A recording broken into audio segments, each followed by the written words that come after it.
Grounding for the Metaphysics of Morals by Immanuel Kant. Immanuel Kant is a German philosopher born in 1724 in what is known Kaliningrad, Russia. In his works, he introduces many of the arguments that he would present in his Critique of Practical Reason in 1788. Metaphysics is a field of philosophy focused on the study of pure concepts as they relate to moral or physical experience. Kant's goal for the grounding of metaphysics of morals was to develop a clearer understanding of moral principles so that people may better avert distractions. We have the ability to choose what is right and what is wrong. To understand how we have the ability and the implications of that ability is what the groundwork sets out.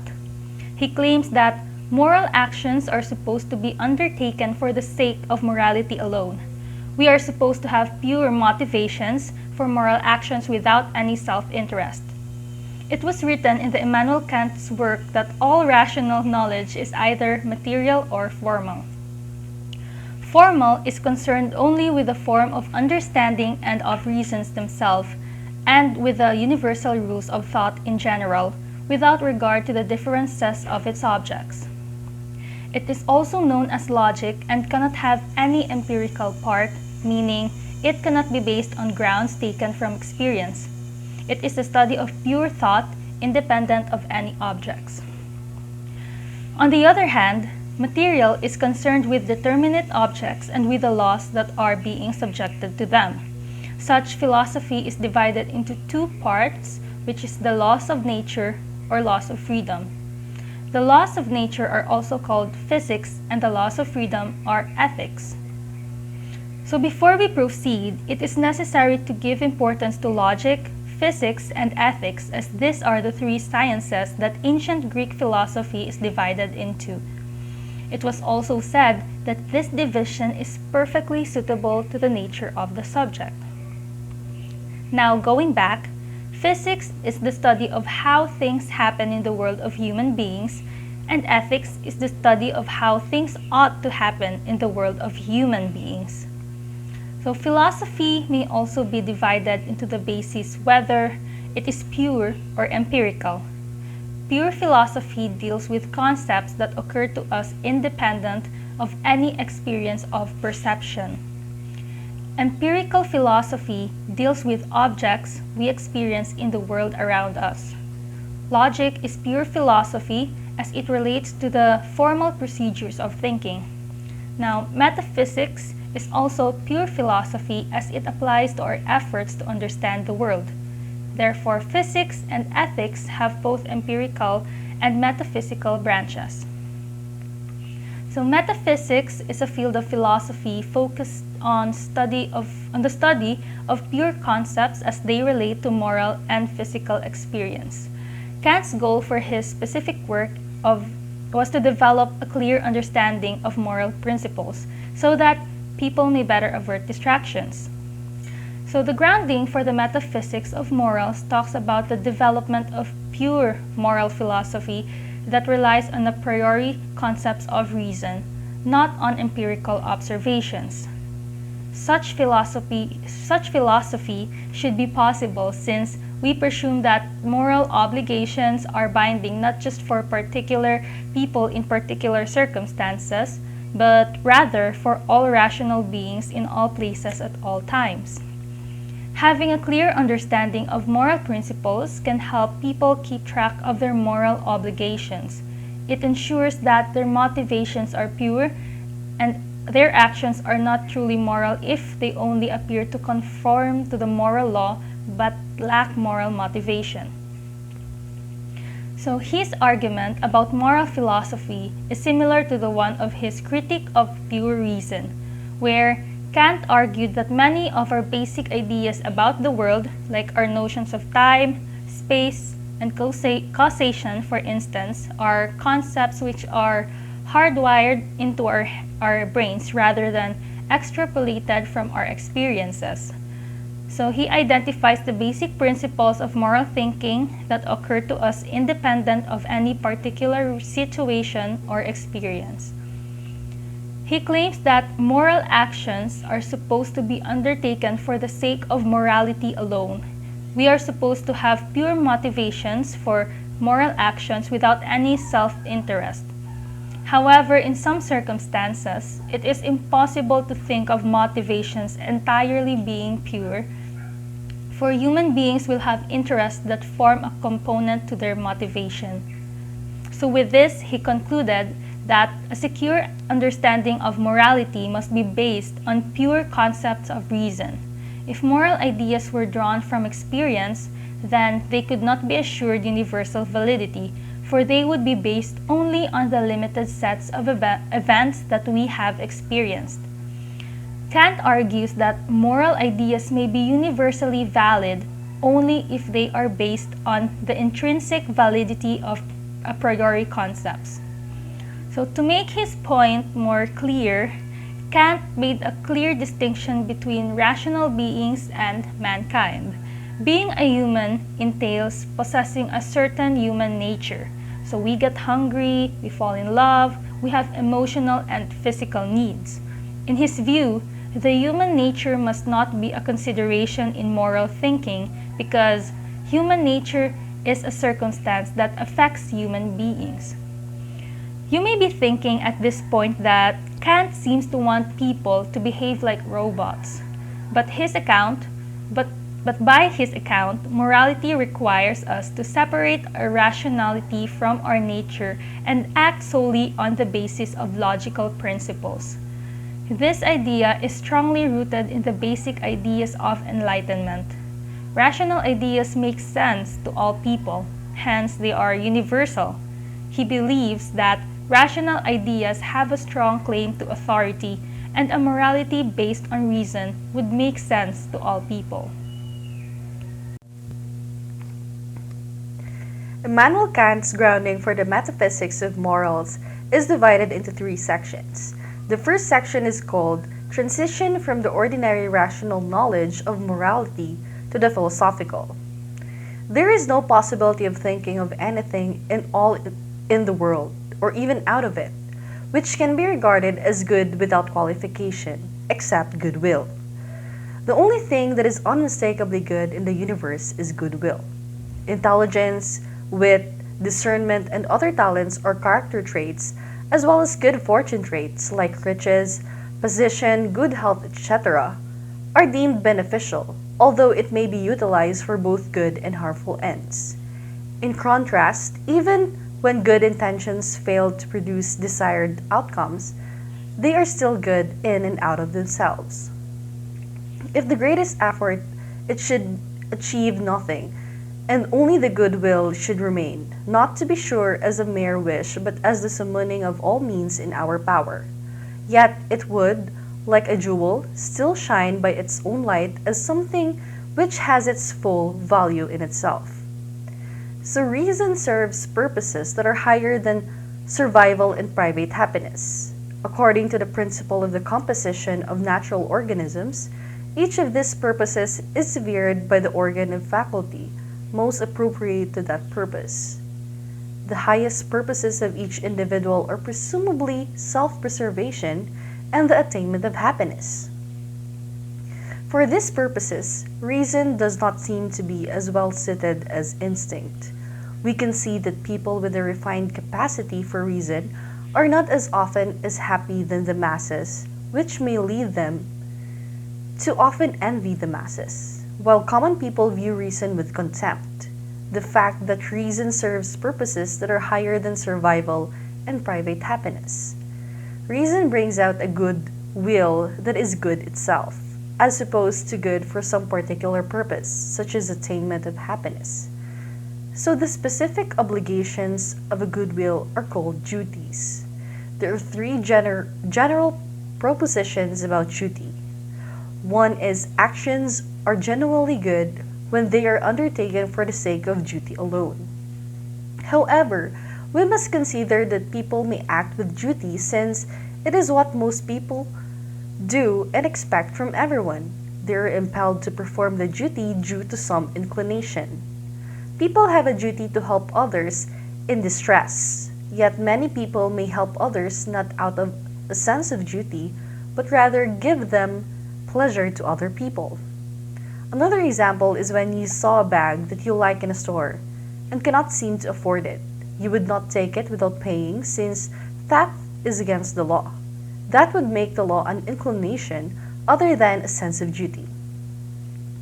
The next is actions are judged not according to the purpose they were meant to bring about, but rather by the principle that served as their motivation. It is quite similar to the first proposition. A person is doing an action with no other motivation other than duty. They are doing it because they recognize a moral principle that is valid or priori. If you expect a result out of doing an action, then you have a motivation beyond mere duty. Lastly, duties should not be undertaken out of the reverence or the law.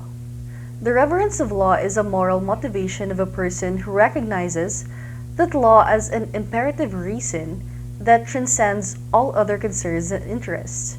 The moral law must be applicable to all situations. Lying is an example of an action that violates the moral law. There are many reasons why people lie. Some might try to justify that they do it in order for them to not dig themselves deeper into a difficult situation. Another one is that some people say that they should not lie because it might create difficulties in the long run, but both cases exhibit a motivation for fear of consequences, not pure respect of duty.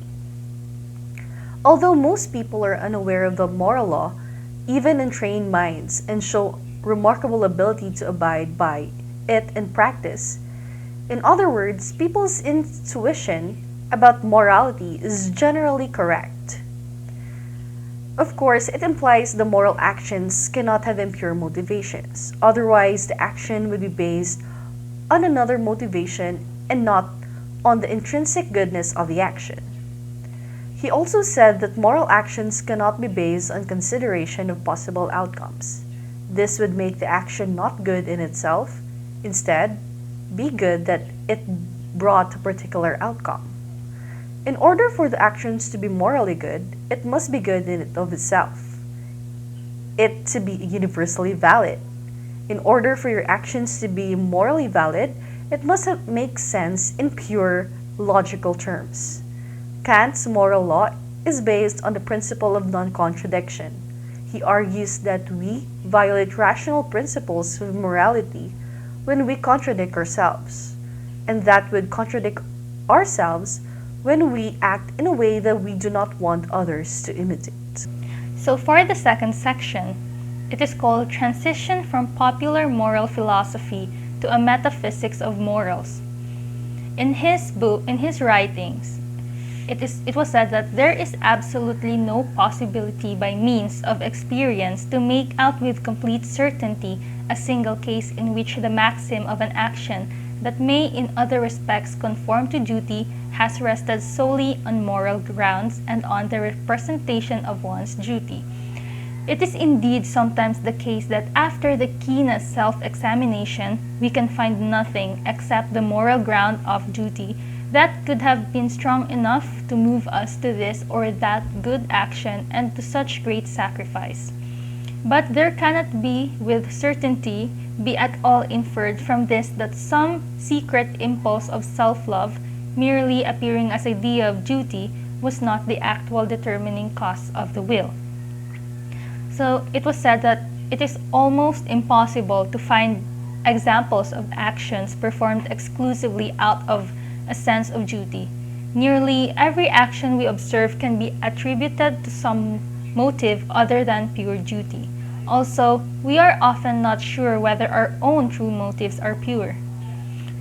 Now, there are two types of imperatives. The first is hypothetical imperative and categorical imperative.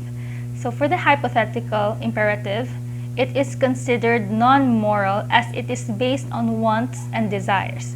For example, I will be studying because I want good marks. It exists when there is a desire to attain something. Now, categorical imperative is an imperative that is always present and it is not concerned with an individual's desires or goals. Instead, they arise from a person's rational nature. This describes morality not based on religion or culture. It is simply our rational and absolute standard to judge our culture and desire. It helps in sorting out right from wrong. It is easy to observe actions that are hypothetical imperatives unlike categorical imperatives. People may act or appear a certain way because of a pure demand of reason, yet we can never be sure that they do not have ulterior motives or interests other than pure categorical imperative. Autonomy of the will as a supreme principle of morality. Autonomy of the will is the property that the will has of being a law to itself, independently of any property of the objects of volition. The principle of morality is this: always choose in such a way that in the same coalition, the maxims of the choice are at the same time present as universal law. That this practical rule is an imperative, that the will of every rational being is necessarily bound to the rule as a condition. Now we have established that duties must be based on categorical imperative rather than a hypothetical. And conclusively, categorical imperative is a binding law for any rational being possessing a free will.